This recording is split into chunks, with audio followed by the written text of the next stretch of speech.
Olá, tudo bem? Você acredita em pesquisa? Você acredita em tudo que te dizem? Sobretudo em tempos em que as notícias falsas, as chamadas fake news, parece que tomam conta nossos aparelhinhos, nossos grupos de WhatsApp, ou mesmo pelo que é divulgado no Instagram, nas redes sociais, ou mesmo na imprensa oficial? Pois é, antes de começar mais um diário, da Covid-19, hoje é dia 30 de abril de 2020, último dia do mês e dia que marca mais de 2 meses da pandemia aqui no Brasil. Antes de eu começar, meus amigos e amigas, eu gostaria que você se inscrevesse no canal, se ainda não se inscreveu, e pudesse nos auxiliar, em aumentar as inscrições no nosso canal, por uma questão muito simples. Aqui não se trata só de um canal para popularizar o meu nome ou investir financeiramente. Para mim isso aqui não é emprego, isso aqui é uma função cívica mesmo. Para mim é uma atividade, um compromisso social que eu tenho em poder me abrir aqui e poder compartilhar com a maior quantidade de pessoas possível.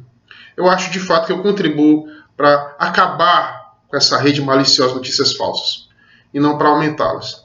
Então, se você puder nos auxiliar, compartilhando esses vídeos e trazendo mais pessoas para se inscrever no nosso canal e auxiliar nessa discussão, eu fico muito grato e agradeço. A verdade agradece. A consciência verdadeira agradece. A consciência cidadã.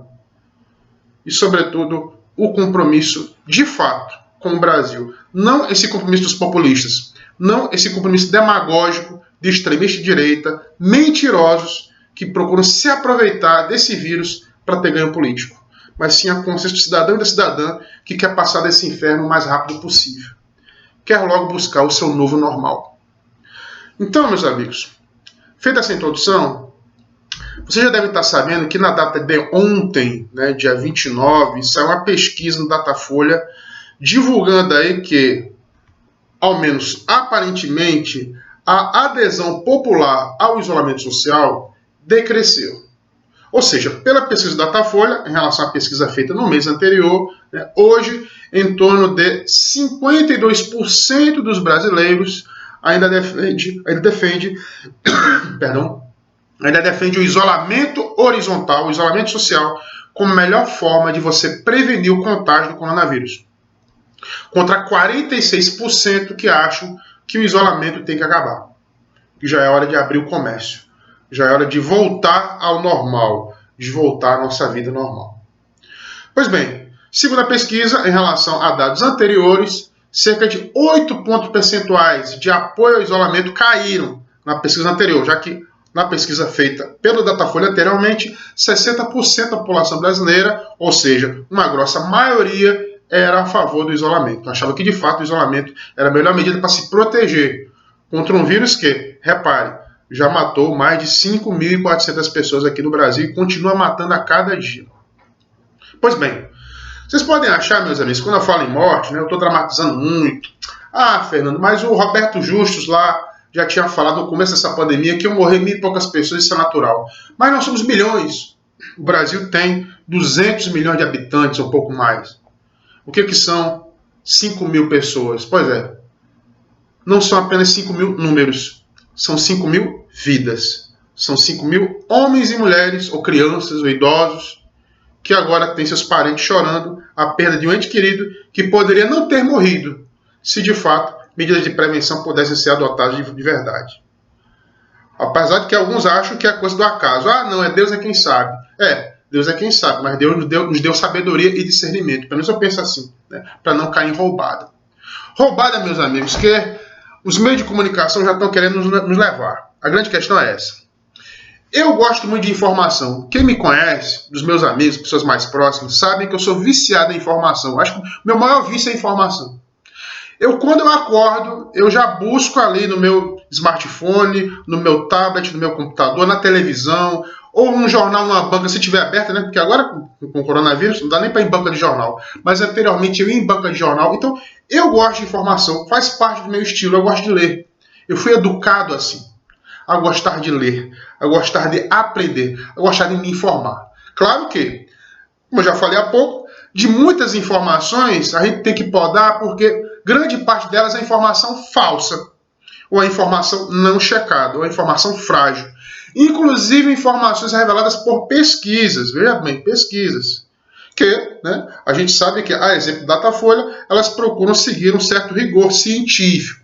Né? Quando a gente fala em pesquisa, a pesquisa, né, ela tenta ali, ter um certo rigor científico para lhe dar um certo ar de seriedade, para que as pessoas possam entender que por trás dessas pesquisas há técnicos, há estatísticos, há pessoas dedicadas, há pessoas esforçadas, há pessoas que trabalham com números e procuram, né, de certa forma, trabalhar esses números da forma mais séria possível. Tudo bem. Só que o problema, meus amigos, é quando esses números eles estão a serviço da desinformação. Porque o problema não é a pesquisa em si. O problema é a forma como essa pesquisa é veiculada. Ou seja, como as redes sociais, como os meios de comunicação, como a mídia, né, ela pega esses dados, essas pesquisas e procura, de uma certa forma, acirrar a polarização, acirrar esse fla-flu ideológico, eu já falei aqui, que a gente vive. Sim, fla-flu, né, e ideológico, totalmente polarizado.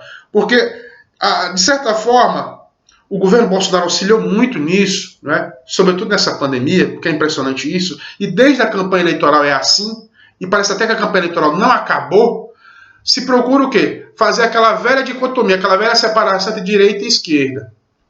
É como se quem defendesse o isolamento social fosse de esquerda, e quem fosse contra fosse de direita. Não existe coisa mais besta, coisa mais estúpida, coisa mais boba. Trata-se apenas da divisão entre sensatos e idiotas. A grande questão é essa. Agora, vale salientar, de inocentes e de oportunistas, principalmente oportunistas no campo do comércio, da economia, que essa que é a grande discussão. Essa que é a grande discussão. O interesse do grande capital, meus amigos. Porque você não tenha dúvida. E eu faço uma pergunta rápida para você. Quem é que tem maior interesse no fim do isolamento? Só eu, que não aguento mais ficar em casa? Ou você, que está doido para bater perna? Não. Quem tem maior interesse no isolamento é o grande comércio. É o grande empresariado. É quem lucra e quem faz circular capital, principalmente no Brasil, em que o setor de serviços, em detrimento da indústria, é o setor que mais produz circulação de dinheiro, mais produz mercado. Serviços, leia-se, shopping aberto, grandes praças de alimentação, grandes aglomerações, estádios lotados.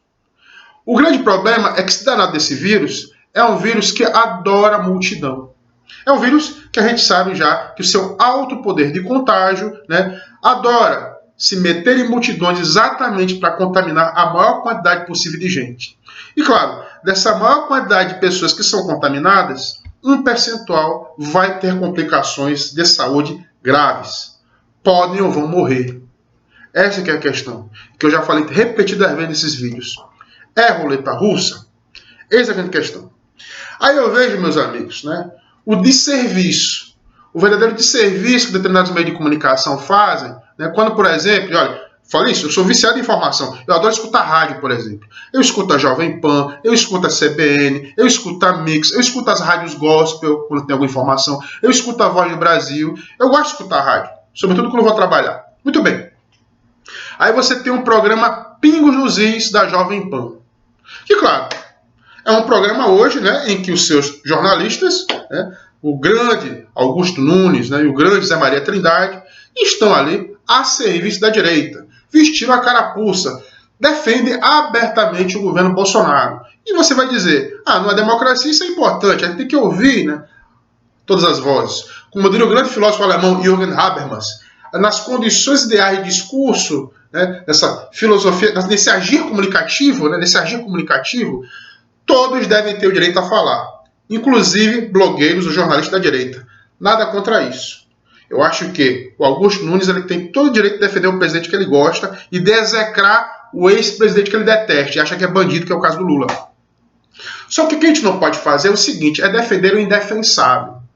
Porque o senhor Augusto Nunes e o senhor Zé Maria Trindade, lá na Jovem Pan, eles parecem muito mais assessores da SECOM, da Secretaria de Comunicação do governo Bolsonaro, e eu recomendaria que o presidente dispensasse o seu secretário de Comunicação, o Weingarten, e colocasse, na verdade, esses senhores, porque esses senhores, na Jovem Pan, eles fazem um trabalho muito mais eficiente de propaganda do governo do que a própria Secretaria de Propaganda do governo.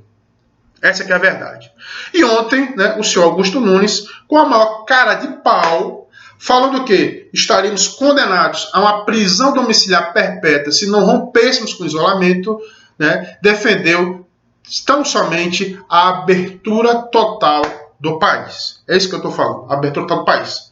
Ressalvando apenas a Amazônia, sim, porque na visão paulistocêntrica, né, do senhor Augusto Nunes, a Amazônia deve ser apenas uma terra de ninguém, cheia de índio, sem o menor cuidado, e que se justifica, né, aquele cenário de guerra da Bósnia, né, em que caixões e mais caixões e mais caixões são enterrados em covas coletivas para arrepio e para horror da população brasileira e principalmente da população amazonense, que vê, né, uma tragédia dessa se avolumando.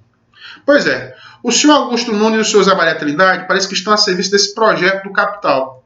Claro, e podem até rir tomando seu uísque e tal, podem até rir da minha cara e achar que esse espaço aqui, já que tem poucos inscritos, né, é um espaço que não tem repercussão nenhuma, não é? É que a minha indignação diante disso, diante dessa sacanagem jornalística, né, não vai ecoar pelo Brasil afora. Que pensem assim.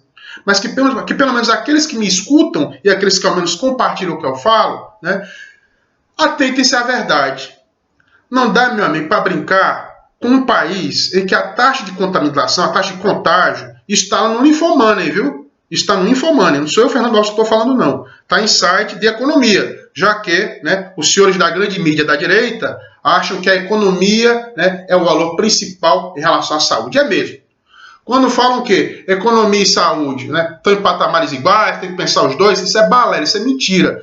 Isso é conversa para boi dormir, para lhe enrolar pensando que você é otário. A grande questão não é essa. A grande questão não é essa. De fato, para eles, o que vale é a economia. Porque o dono de shopping, ele está pouco se lixando, meu amigo e minha amiga, pouco se lixando para a enorme quantidade de pessoas que vão estar aglomeradas, porque shopping não tem como. Como é que você vai ter um shopping center sem aglomeração? Como é que você vai ter, né, uma praça de alimentação sem gente? Mas o dono do shopping, né, quer apenas saber dos lucros que ele vai ter com a circulação do capital e, obviamente, né, se as pessoas se contaminarem, né, que se mediquem. E que, infelizmente, uma ou outra delas que vai ter comorbidade vai morrer e fazer o quê? O dono de shopping que está lá na sua mansão, no seu conforto, ele vai dizer o seguinte: ah, meu amigo, minha amiga, né? Se tem pressão hipertensa, não vá a shopping. Se é idoso, não vá a shopping. Se tem comorbidade, não vá a shopping. Agora, os outros não. Vão trabalhar no shopping, vão comprar no shopping, porque o dinheiro precisa circular, porque a economia em primeiro lugar. A economia no lugar das pessoas. Essa que é a grande questão. Só que nós temos um país, e o dono do shopping não avisa isso pra gente, nós temos um país que tem 7% de grau de contaminação. 7%. Sabe o que a OMS recomenda para você romper com o isolamento? Para que um novo normal possa surgir? Para que possamos sair às ruas em condições minimamente seguras de não se contagiar? Menos de 1%. Esse é o protocolo da OMS. Os chamados estágios de quebra, né, ou de descenso do vírus, né, e de saída, né, do isolamento. Ou seja, de fuga da pandemia. Nós estamos a 7%. Nós, os Estados Unidos. Países, né, que já superaram a China e que vão ter, sim, mais de 6 mil mortos. Que beleza, né? Parece o governo Bolsonaro, que é fã, né, e tem como ídolo o presidente Trump, conseguiu aí a grande proeza, né, de se equiparar ao seu grande líder, ao seu grande ídolo, à sua grande nação irmã, né, que é os Estados Unidos, na quantidade de mortes. Detalhe, nos Estados Unidos não tem SUS, aqui pelo menos tem. Tentaram desmantelar tantas vezes, Paulo Guedes e sua turma, né, e o próprio senhor Mandetta, tentaram desmantelar tantas vezes o SUS, mas você tem aqui ainda um SUS. Ainda um SUS que é para atender as periferias, que vão ser as mais prejudicadas pelo vírus. É um sistema que ainda tenta evitar tanto morticínio. Pois é, enquanto nós estamos a 7% e já estamos discutindo no país de dimensões continentais uma abertura irresponsável, né, de toda a nossa economia, todo o nosso comércio, porque não se discute a abertura gradual. E se a abertura for gradual, se discute o seguinte: ah, não, deixa lá o Amazonas, lá, né, o pobre do Amazonas, né, com seus índios, tá, com seus infectados, né, desabar, que ali fica isolado do resto do mundo, se construa um muro ao redor do Amazonas, enquanto que São Paulo, o vapor do mundo, o vapor da indústria, o vapor do Brasil, São Paulo tem que funcionar. São Paulo não pode parar. É isso que se defende no fim das contas, né? Com a economia em primeiro lugar. Só que enquanto se defende essa baboseira aqui, a Grécia tem 0,1% de taxa de contaminação. Ou seja, a Grécia já se pode dar ao luxo de sair do isolamento. Agora, por quê? Porque adotou uma política de isolamento para valer. Coisa que desde que o coronavírus chegou no Brasil, meus amigos, ficou, né, essa pataquada, ficou essa discussão vazia, inócua, ficou essa briga de torcida para ver quem era a favor do isolamento e contra o isolamento, com a contribuição de um presidente pateta, né, e comprometido com o morticínio, né, que desde o primeiro momento disso aqui veio e pelo menos foi coerente nisso, foi coerente na sua patetice, foi coerente, né, na sua estupidez. Sempre foi contra o isolamento, sempre foi a favor da indústria, sempre foi a favor que as pessoas se contaminassem mesmo porque alguém tem que trabalhar. Essa aqui é a realidade. Pois bem, meus amigos, diante dessa pesquisa, e não quero aqui de maneira nenhuma influenciar, né, a cabeça de ninguém em relação a essa pesquisa, mas diante desses 52% ainda, né, se a gente for imaginar, e se a gente for rotular, não queria rotular, mas se a gente for rotular nessa polarização, são 52% de sensatos, até que ponto você vai ter um grande contingente de sensatos que ainda vai achar que é cedo, como diria a música do Renato Russo, ainda é cedo para que você saia desse isolamento. Fica para nossa reflexão nas nossas próximas discussões. E mais uma vez, tenham todos um bom dia, apesar da pandemia. Tchau!